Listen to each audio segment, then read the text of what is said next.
نے یہ دلیل بنا لی کہ اگر یہ نبی سچا ہوتا ہے ساتھی تو کیوں پردیس میں دھکے کھاتے پھر یہاں آگ پر لٹاتے رہے، ہم آپ وہاں چلے گئے، بھوکے مر رہے ہیں، بخار ہو رہا ہے. یہ وہ دلیل بنا لیتے ہیں کہ مسلمانوں کی کمزوری اور جو ہے نا یہ بے بسی کہ یہ اللہ کے نزدیک راندے ہوئے. تو مسلمان بھی بیچارے کوئی پریشان تھے. تو اللہ نے کہا جو وعدے میں نے کیے نا کہ بے ایمان ختم ہوں گے اور ہوتے رہیں، اس کے لیے آپ لوگ ہیں جلد باز. آپ سمجھتے ہیں کتنے سال گزر گئے؟ میں لمبے ورثے دیتا ہوں ظالم قوموں کو، ہزاروں سال کہ وہ اپنی اچھائی برائی دار کے، جیسے اب مغربی تہذیب کو ملا ہوا وقت، اسی طرح پہلے روم اور یونان کو ملے. تو جو پریشان ہو گئے 1000 سال ہو گئے. اللہ کہتا ہے یہ تمہارا 1000 سال ہوا نا، میرے نزدیک اب ایک صفحہ بھی نہیں اٹھا. میں جلد باز موقع دیتا ہوں کہ اگر ان میں خوبیاں ہیں وہ بھی دکھا لیں اور خرابیاں بھی دکھا لیں. جب خرابیاں زیادہ ہو جاتی ہیں نفع کی بجائے نقصان، پھر میں تباہ کرتا ہوں. میں اس طرح نہیں کرتا کہ تمہیں 4 دن دکھ دیا تو میں برباد کر دوں. یہ جلد باز لوگ جو پریشان ہوتے ہیں نا کہ حالات کیوں جلدی نہیں بدلتے، ان کو اللہ نے نا مطمئن کیا کہ اس طرح نہیں ہوگا، آپ اپنا کام کرتے رہیں. کوئی بوئیں گے پتہ نہیں فصل کاٹنے والی نسل کب پیدا ہوگی. السلام علیکم. وعلیکم میرا السلام. یہ سوال ہے کہ رمضان شریف کیا کرتے ہیں تو ہم کیا کریں؟ ان دونوں کوشچن سے روشنی ڈالیں. ہاں بہت اچھی بات. ایک تو لیلۃ القدر پہلی کیا تھی؟ شیطان جکڑے جائے. وہاں پہلے قید ہوتے تھے، یہاں کچھ دن چھوٹے رہتے ہیں. اصل میں اس حدیث پاک کے بارے میں بھی کچھ لوگوں کو غلط فہمی ہو گئی کہ شیطان جکڑے جاتے ہیں، پھر لوگ کہتے ہیں شیطانی کام تو ہوتے رہتے ہیں، قتل بھی ہوتے ہیں، ڈاکے چوریاں. کہاں قید ہوئے؟ کام اسی طرح جاری. باقی یہ صورتحال پریشان تو کرتی ہے نا کہ اگر وہ جکڑ لیے گئے تو پھر یہ شیطانی دھندے کیوں؟ اور ساتھ ہی آتا ہے کہ جنت کے دروازے کھول دیے جاتے ہیں. اب وہاں بھی ایک آدمی جو دین سے واقف ہو جانتا ہے کہ جنت میں تو ابھی جائے گا ہی نہیں کوئی، قیامت کے دن حساب کتاب کے بعد دروازے کھولنے کا فائدہ کیا؟ دوزخ میں بھی ابھی کوئی نہیں جا رہا، قبر میں لوگ گھس رہے ہیں. دوزخ میں تو جائیں گے جب حساب کے بعد فیصلہ ہو جائے کہ کس وارڈ میں ان کو بھیجا جائے. اب دوزخ کے دروازے بند کرنے کا کیا فائدہ، کوئی جاتا ہی نہیں پہلے. تو اس حدیث پاک کو بھی میں نے توجہ دلائی کہ اس میں کئی پوائنٹس ہیں جو کلیئر ہونے چاہیے. اصل میں یہ بات نہیں تھی کہ ایسا سچ مچ ہو جاتا ہے، ہوتا نہیں، ہونا چاہیے. بات ہونا چاہیے کی تھی کہ تمہیں یہ کرنا ہے کہ شیطان کو بے بس کر دو. بے بس کرنے کے لیے روزے کی بات ہے. آپ دیکھیں کیا شیطان کے حربے ہیں، 2 ہی تو راستے ہیں، یہ منہ ہے، شرمگاہ. اللہ کے رسول علیہ السلام نے پوچھا کہ 2 راستوں کے بند کرنے کی مجھے ضمانت دیتے ہو کہ میں جنت کی ضمانت دے دوں؟ دوزخ کے دروازے دیکھ لے جہاں سے شیطان آتا ہے. الفم والفرج، منہ ہے جس سے حلال و حرام کھاتے ہو یا بےہودہ باتیں بکتے. دوسرا یہ شرمگاہ. تو یہ دونوں دروازے بند ہیں کہ نہیں اسلام میں؟ اب حلال کے بند ہیں، حرام کہاں سے ہم آدمی کر سکتا؟ جو نہیں کرتا دین کہتا کرنے چاہیے. مطلب یہ لو حدیث پاک کا کہ دین کی طرف سے یہ اہتمام کیا گیا ہے کہ اگر آدمی دینی تعلیمات پر عمل کرے تو دوزخ کے دونوں راستے منہ اور شرمگاہ بند ہیں. جو نہیں بند کرتا اس انتظام سے فائدہ نہیں اٹھاتا، اس کی بات نہیں. جنت کے دروازے بھی کھولنے کا مطلب وہ پھاٹک نہیں ہے، وہ کھلیں گے جب ہم وہاں جائیں گے. جنت کے دروازے حدیث پاک میں کئی نیکیوں کو کہا گیا. آپ نے یہ سنا ہی ہوگا کہ جنت کے دروازے تلواروں کے سائے کے نیچے ہیں. بالکل صحیح ہے. اب وہاں پھاٹک نہیں کھلا ہوتا، شہید ہو کر آدمی جنت میں جاتا ہے. راستہ ہے، طریقہ ہے وہاں جانے کا. حدیث پاک میں فرمایا گیا کہ والد اوسط ابواب الجنہ، جنت کے سارے دروازوں میں سے سارا دروازہ باپ، اس کو خوش کرو جنت میں جاؤ. تو کئی نیکیاں ہیں جن کو جنت کے دروازے کیا. اس مہینے میں جو وہ کئی سارے کھول دیے گئے. جنت میں آپ جانا چاہیں تو کئی طریقے کھول دیے. روزہ جس پر حضور فرماتے ہیں جو نیک نیکی سے رکھے گا گناہ بخشے گا. رات کا قیام ہے جو کرے گا بخشے گا. لیلۃ القدر ہے بخشے گا. اور یہ اعتکاف ہے. یعنی کتنے راستے کھول دیے گئے ہیں جنت کو جانے کی. بات یہ تھی لوگ ادھر چلے گئے کہ وہاں پھاٹک کھلے گئے نہیں، نیکی کے راستے کھول دیے گئے. شریعت نے جو انتظام کیا کہ ابواب الجنہ، جنت کو جانے کے کئی اس وقت راستے کھلے ہیں. چلو ان پر روزہ رکھو، رات کو قیام کرو. یہ ہے ڈاکٹر صاحب اس کا مفہوم. دوزخ کے دروازے بند ہیں، دونوں ہی راستے ہیں دوزخ کی طرف جانے کے، منہ اور شرمگاہ پہلے بٹھا دیے گئے. شیطان بیچارہ آئے گا، وہ کہے گا یار ان دونوں سے ہی میں نے برائی کرنی تھی. یہ تو میں چھوڑے بیٹھو حلال چھوڑے بیٹھو تیری بات کیا، یہ ساری مومن متقی جو شریعت کا پابند ہے اس کے لیے، جو بے ایمان ہے ان کے لیے نہ جنت کے کھلے ہیں، رمضان گزر جائے گا پتہ ہی نہیں آیا، ان کے لیے دوزخ کے بھی کھلے ہیں، وہ بند ہی نہیں کرتے راستے منہ اور شرمگاہ حرام کاریاں کر۔ حدیث پاک کا مفہوم یہ ہے، آپ نے سن لیا، غور فرمائیں گے، ذرا الجھن نہیں، جب ان دروازوں کی طرف جاتے ہیں نا جو غیب کے عالم میں، وہ تو قیامت کو کھلیں، ان کے بند ہونے کے لیے کھلنے کی بات کا کوئی فائدہ نہیں۔ یہ دنیا میں ہے کہ دین نے ایسا انتظام کر دیا کہ اگر ہم شریعت پر عمل کریں تو شیطان بھی بے بس ہے، کوئی اس کا ہیلا کارگر نہیں ہو سکتا۔ جنت کے دروازے بھی کھلے ہیں، کسی ایک نیکی کو کریں، ادنا نیکی تو حضور نے فرمایا کوئی مسلمان دوسرے مسلمان کا روزہ کھلا دے اس کے برابر اس کو ثواب مل جاتا ہے، کمی اس پہ ثواب۔ تو لوگوں نے پوچھا کہ اللہ کے رسول سب کے پاس تو اتنا نہیں کہ کھلا، فرمایا یار تم لسی کا ایک گھونٹ یا کھجور بھی نہیں کھلا سکتے۔ جی لو دوسری بات بھی بہت قابل توجہ، جو پوچھا نا کہ بھائی لیلۃ القدر پریشانی ہونا چاہیے، لیلۃ القدر کے بارے میں اصل ذہنوں میں ہے کہ ساری رات جاگتے رہتے ہیں، کوئی ایک مومنٹ ایسا آتا ہے کہ اس وقت لوہا سونا ہوتا، اس لیے یہ لوگ پریشان ہے کہ یاروں پھر مختلف علاقوں میں مختلف آئے گا، ایسی بات نہیں ہے، اس کو ذہن سے نکالیں۔ پوری رات جو ہے نا جہاں جہاں وہ آئے گی، جیسے جمعہ کا دن ہمارے یہاں کس وقت آتا، سعودیہ میں 2-4 گھنٹے بعد آتا، امریکہ میں ایک دن پورا بعد میں آتا، جمعے کا دن مبارک ہے، آپ کو نا لمحے کی فکر نہیں ہونی، لمحہ نہیں پوری رات، سلام حیات فجر، دن چڑھنے تک وہ پوری رات برکتوں کی۔ ہماری جب طاق ہوگی ہمیں وہ رسیب، ظہر اثر نمازیں ہم اپنے وقت پر پڑھتے ہی نہیں، سعودیہ کو دیکھتے پھرتے، اس لیے فکر نہ کریں، ان کی جب آئے گی وہ اس کے مطابق چلیں گے، ان کو اس میں برکتیں ملیں گی، ہماری آئے گی ہمیں بھی برکتیں ملیں گی۔ وہ پوری رات 21ویں سمجھے 23ویں جو آتی جائے گی وہاں کے علاقوں کے نام ملتے جائیں گے۔ جو لمحہ سمجھ رہے کہ آنکھ جب کہیں لمحہ گزر گیا، وہ ایسے سوال کرتے ہیں کہ لمحہ تو پھر ساری دنیا میں ایک وقت نہیں آ سکے، لمحے کی بات نہیں، تاریخ ہے، وہ تاریخ جہاں جہاں آتی جائے گی، جیسے باقی سارے کاروبار چلتے ہیں ان تاریخ پر۔ مولانا صاحب میں تھوڑی سی وضاحت چاہتا ہوں جی باتوں کی۔ پہلی تو بات یہ ہے کہ یہ بھی بات ہوئی تھی کہ زکوٰۃ کا پیسہ یہ ہے، تو اس میں اگر زکوٰۃ کا پیسہ کھانے پہ لگایا جائے تو کیا کھانے والے جو اس کے مستحق نہیں ہیں ان کو کھانا جائز ہے؟ نہیں، کھانا نہیں آپ کھلا سکتے، کھانے میں نہیں وہ پیسہ لگے گا؟ نہیں، یہ جو یہ یتیم یا جو وہ بچے بچیاں جو نا ان کا تو ویسے ہی جن میں حق بنتا، مسکین فقیر ہے، ان کے پاس نہیں اپنا ایسا انتظام کوئی، ان کی تو مدد کرنی چاہیے۔ ایسے یہ بھی نہیں دیکھنا چاہیے، یہ بھی غلط تصور ہے کہ بالکل جو مانگنے پر آ جائے نا اس کو دینی چاہیے۔ اب فقہا میں سے کئی نے یہ بھی پابندی لگا دی کہ زکوٰۃ بھی آپ صرف اتنی ہی دے سکتے ہیں جس سے اس پر زکوٰۃ نہ فرض ہو جائے، بس 200-400 دے سکتے ہیں، اتنی نہ دے دیں کہ وہ بھی نصاب کا مالک ہو جائے۔ یہ ساری پابندیاں غلط ہیں۔ آپ کسی کو دیکھتے ہیں کہ وہ بیچارہ دکان کرتا ہے، ملازمت کرتا ہے، مگر نہیں اچھی زندگی گزار سکتا، اس کا کنبہ زیادہ ہے یا کوئی ایسے اخراجات اس کے ذمہ ہیں، آپ اس کو جتنا جی چاہے دے سکتے ہیں، 2-3 لاکھ بھی اگر دے دینا کوئی بات نہیں، زکوٰۃ اس پر کیوں پڑے گی؟ وہ تو اگلے سال تک اس کے پاس رہے گا تو پھر پڑے گی، اگر اس نے برت لینا بیچارے نے تو پھر جتنے سے اس کی ضرورت پوری ہوتی ہے وہ دینا چاہیے۔ اس کا مطلب یہ ہے کہ زکوٰۃ کا جو پیسہ ہے وہ بچہ یا بچی کے سامان پہ دیا جا سکتا ہے، کھانے پہ نہیں لگایا؟ نہیں، کھانے پر نہیں دینا، اس میں امیر آپ سے پہلے بات انشورنس کی ہوئی تھی، جی جی، تو لائف انشورنس جو لوگ کرواتے ہیں کیا وہ جائز ہے؟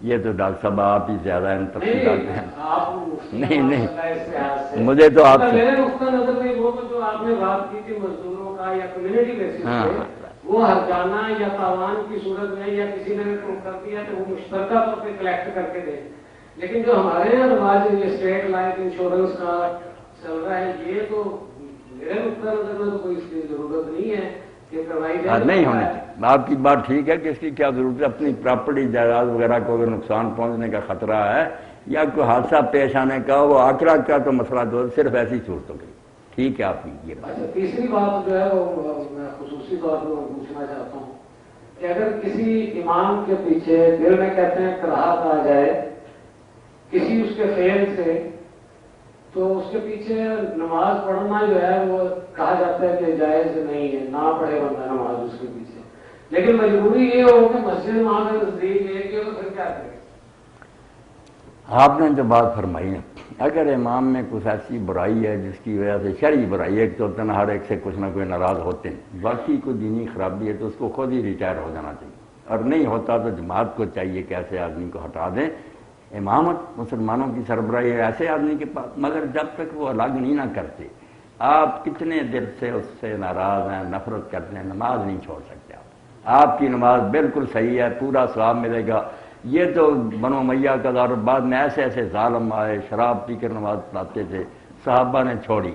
مسئلہ ہمارے لیے یہ کلیئر کر گیا کہ وہ کم وقت بھگتتا رہے گا، اگر وہ جماعت کرا رہا اور آپ کے اختیار میں نہیں اس کو الگ کرنا تو آپ نماز پڑھیں۔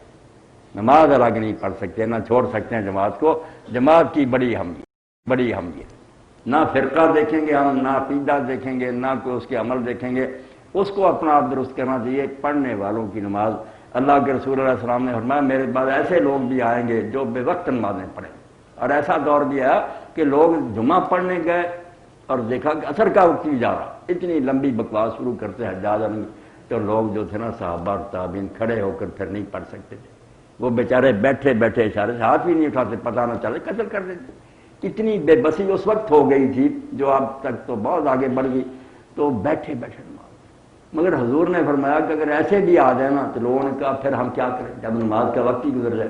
فرمایا تم وقت پر اپنے گھروں میں نماز پڑھ لیں، اور جب وہ جماعت کرائیں تو جا کر ان کے ساتھ بھی پڑھنا، ایک نفل ہو جائے گی۔ میں امت میں افتراق اور انتشار نہیں چاہتا، بے شک وہ بے ایمان ہوں گے۔ جماعت قائم رکھنا، وقت پر پڑھ لو گے فرض ادا ہو جائے گی، دوبارہ پڑھنا۔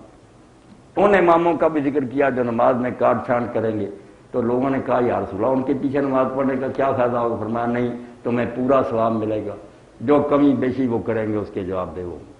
مسلمانوں میں اتحاد اور اتفاق اتنا دین میں مقدم ہے کہ اس کو نقصان پہنچانے والا الہام بھی ہے اس پر لعنت۔ کوئی ولی کہے نا مجھے الہام ہوا جس سے مسلمان فرقوں میں بٹ جائیں، وحدت ہو جس فنا جس سے وہ الہام بھی الہام، لعنت بھیجو ایسے مرزا غلام احمد کے الہام پر کہ باقی سارے کافر ہیں، جو مولوی ملا یہ کہے وہ کافر ہیں، وہ نماز نہیں، وہ شیطان کہہ جائیں۔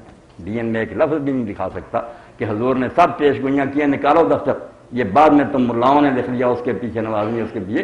اللہ کے رسول نے کہیں فرمایا کہ گمراہ ہوں گے جو جیتے، فرمایا نماز ساتھ پڑھنی، نماز ہی جو ایک رشتہ ہے جس سے مسلمان آپس میں جڑے ہیں، جب یہ بھی ٹوٹ گیا کعبے کٹھے ہوں گے۔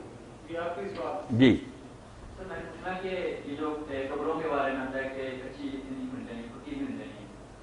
آج کل تو ان کے بہت زیادہ پتی رواج ہے، ان کے سنتی ہیں پتی ہوتی ہیں، ان کا سوال میرا یہ ہے کہ یہ اولیاء کرام میں ہیں کہ یہ ابدال یہ کرتا ہے، کیا ان کا حدیث کی روشنی میں کیا ان کا ملتا ہے شرابات میں؟ کیا دوسرا سوال پہلے اس سے بحث کرتے ہیں نا، اولیاء اللہ تو قرآن کی اصطلاح، نہ رسول اللہ کی اصطلاح، اللہ کے دوست، مگر اس کے بارے میں بھی ہمارے ذہنوں میں جو سما گیا نا کہ یہ کوئی خاص طبقہ، عام مسلمان اولیاء اللہ نہیں، کوئی گروہ ہوتا ہے جو کسی اسٹیج پر جا کر ولی بنتا ہے، یہ تصور دین کے خلاف ہے۔ ہر شخص جو کلمہ پڑھ لیتا نا اس کی عملی حالت کوش ہو، وہ اللہ کے دشمنوں سے نکل آتا، اللہ کے دوستوں میں شامل ہوتا۔ مگر یہ ولایت عام دوستی، جیسے کوئی سرسری میرے دوست کچھ ایسے ہیں جن سے پھر بہت برا تعلق ہوتا، ایمان اور تقوی میں پھر جوں جوں آگے کوئی بڑھتا جاتا، اس کی ولایت اعلیٰ درجے کی دوستی ہے۔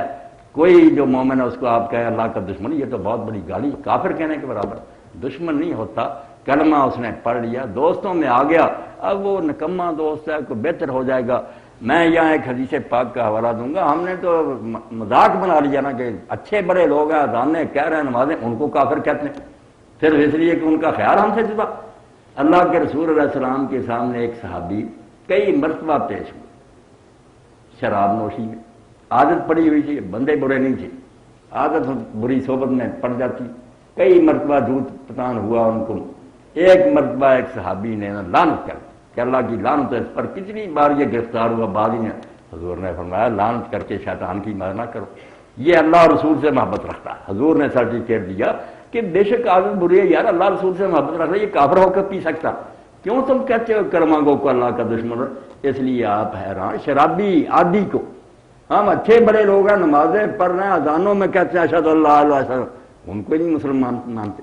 آپ وہ گرنتھ پڑھیں پھر آپ کو تسلی ہوگی کہ مسلمان، یہی دو کلمے تھے، یہ تو ہر مسجد پڑھ رہی ہے، کیوں آپ فتویٰ کفر کا دیتے؟ اسی لیے اللہ کے رسول نے کسی برائی پر اتنا سخت نہیں کہا جتنا کافر کہنے پر، کہ کلمہ گو کو جو کافر کہتا ہے وہ خود ہو جاتا کہ ہمارے نزدیک اسلام ہی کفر ہے، اسلام وہ لایا ہوا، آپ اس کو مسلم ہی مان رہے. یہی میری پکار ہے، چیخ ہے. کتابیں لکھی، ہر روز میں فتاوی آن لائن پر کہتا ہوں، یہ سب میرے بھائی ہیں، بریلوی، دیوبندی، شیعہ، سنی. ان میں سے کفر نام کی ایک شے بھی، لوگوں کی اپنی بنائی باتیں ایک دوسرے کا پڑھ کے نہیں، اپنی طرف سے ان کے بارے میں باتیں کر رہی ہیں. وہ گستاخی کرتے ہیں، وہ شرک کرتے ہیں، وہ صحابہ کو گالیاں دیتے ہیں. بھئی اصل کتابیں پڑھو، مناظرہ باز لوگوں کو چھوڑو، پتہ چلے گا کہ یہ ایک درخت ہے جس کی ٹہنیاں بالکل اللہ کے رسول کے دیوانے ہیں. ہر ان میں سے بڑھ بڑھ کے بات کر رہا ہے، تہجد گزار ہے. کون کافر ان میں سے؟ ہاں، پڑھتے نہیں، اور پڑھیں گے تو مناظرے کی کتابیں جو رسالے ایک دوسرے کے خلاف لکھ دیے نا، جن نے تصویر بگاڑ کر وہی لیے پھرتے ہیں. وہ بیچارے ہر گروہ کے لوگ کہتے ہیں توبہ لعنت ہے اس پر. ایک بچی نے ایک دن مجھے پوچھا کہ جو لوگ یہ کہتے ہیں کہ حضور کی عزت اتنی ہے جتنی بڑے بھائی. میں نے کہا بیٹی عمر گزر گئی، بوڑھا، مجھے آج تک ایسا نہیں کوئی میرا. اگر تجھے کوئی ملے میرے ساتھ بھی ملاقات کرا کہ وہ کم وقت کون ہے جیسا کہتے بات بنا رہے ہیں. ایک عبارت کو غلط سلط کاٹ کر اب اس کا وقت نہیں، بات کیا تھی اس کو کیا بنا دیا. آپ دل میں یہ بٹھا لیں کہ جو بات ایک ان پڑھ سن کر ان پڑھ مسلمان کا توبہ توبہ، وہ عالم لکھ سکتا؟ یہ قاعدے کی بات عالم نہیں لکھ سکتا. نہ مولانا مرزا خان رحمۃ اللہ علیہ لکھ سکتے ہیں، وہ بھی علامہ احسان اللہ دیر جھوٹ بولتا بریلویت میں. جو یہ کہتے ہیں وہابیہ میں زیادہ، وہ بھی جھوٹ بولتے ہیں. اصل کتابیں نکالیں گے آپ دنگ رہ جائیں گے کہ لعنت ہے ان جھوٹوں پر. بات کیا تھی اور یہ کدھر کی کدھر لے. تو کوئی مسلمان نہ گستاخ رسول ہے نہ کوئی مشرک ہے. غلطی سے اگر وہ کام کر رہا کہ میں تعظیم کر رہا تو آپ اس کی اصلاح کریں کہ وہ ادب کر رہا اپنے خیال میں ذرا حد سے بڑھ گیا، شرک نہیں کرنا تو وہ سر پھاڑ دے گا آپ کا کہ آپ کہہ رہے ہیں میں شرک کرتا. تو علم نہ ہو تو کہہ سکتے ہیں کہ وہ بے خبر کافر مشرک کیوں کہتے ہیں. آج کے درس میں اگر یہی بات آپ میری اللہ کے لیے مان لینا کہ کلمہ کو کافر نہ کہے، جس مسجد میں جائیں پڑھیں نا کہ پیشانی پر کیا رکھا، سنی، بریلوی، شیعہ، وہابی، دیوبندی، چھوڑے ان باتوں تو ساری مسجدیں آپ کی. قرآن پڑھ رہا ہے، قبلہ رخ ہے، آپ نے قرآن کے پیچھے کھڑا اس کا عقیدہ جو ہے جواب دیتا رہے گا. جی قبر کی کیا بات؟ کچی قبر. یہ قبر کی بات انہوں نے کہی نا، کچی پکی کی. تو ٹھیک ہے، اللہ کے رسول علیہ السلام نے فرمایا کہ قبروں پر عمارت بنانا اور ان کو چونا گچ کرنا جو ہے نا، اس سے آپ نے منع کیا. اور زیادہ جو ہے نا خرابیاں بھی پیدا ہوئی ہیں پکی قبروں سے. اگر سادہ قبریں ہوتی نا بے شک اولیاء کی ہوتی، کیوں یہ ہوتا کہ وہاں قوالیاں ہو رہی ہیں، میلے ہو رہے ہیں. اور کئی تو ایسے مزار بھی ہیں کہ اولیاء اللہ کی روحیں بھی دکھی ہیں، زنا ہوتا ہے وہاں، شراب نوشی ہوتی ہے، بھنگ ہوتی ہے. اسی لیے پتہ چلتا ہے کہ اللہ کے رسول نے کیوں نہیں. اور معاشی طور پر بھی یہ نقصان دہ کہ ایک قبر پر آپ نے لاکھوں کروڑوں لگا دیا، اس کو غسل دیتے ہیں عطر سے، کیا فائدہ اس اللہ کے ایک بندے کو؟ وہ تو جنت میں، اس کو ان خوشبوؤں کی کیا ضرورت ہے؟ کتنے غریب تھے جن کے گھر آباد ہو سکتے تھے، بچیاں اپنے گھروں میں جا سکتی تھیں، آپ یہ ملنگوں اور مجاوروں کو دے رہے. تو ہے دین کے خلاف. ان یبنا القبر وان یجسس علیہ، منع کیا کہ چونا گچ نہ کرو، نہ ان پر کوئی عمارتیں بنا. جی جی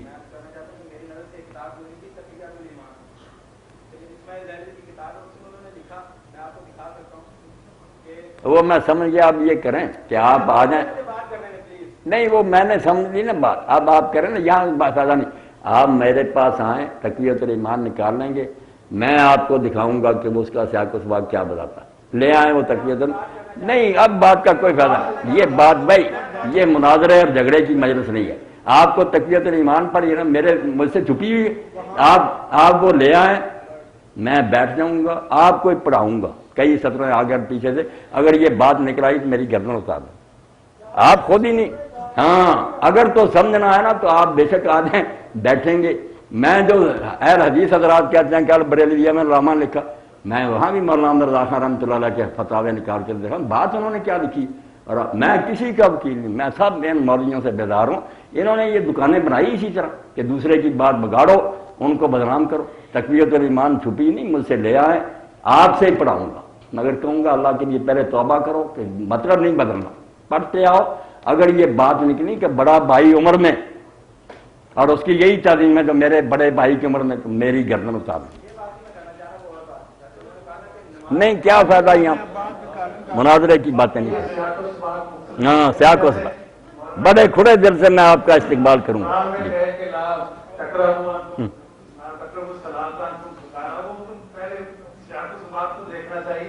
بہرحال بہت ماشاءاللہ بھرپور میں صرف ہوئے اور اب آپ نے دل کھول کے سوال ماشاء اللہ بڑی خوشی ہوئی، وقت کافی ایسے ہی ہونا چاہیے، آپ دعا سے بلا جج کی پوچھے، بلا جج کیا پوچھے، سب میرے بھائی ہیں، کسی گروہ سے بھی چلو گے مسلم۔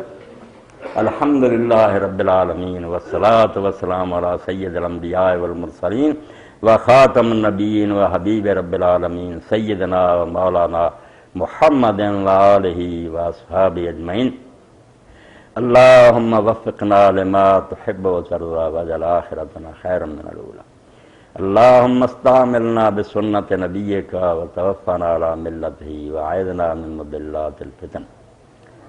یا حی یا قیوم برحمتک نستغیث اصلح لنا شأننا کلہ ولا تکلنا الی انفسنا طرفۃ عین۔ اللہم انصر الاسلام والمسلمین واخذل الکفرۃ والمشرکین۔ ربنا افرغ علینا صبرا وثبت اقدامنا وانصرنا علی القوم الکافرین۔ وصلی اللہ تعالی علی عبد اللہ ورسولہ خاتم النبیین سیدنا و مولانا محمد وآلہ واصحابہ اجمعین، آمین یا رب العالمین۔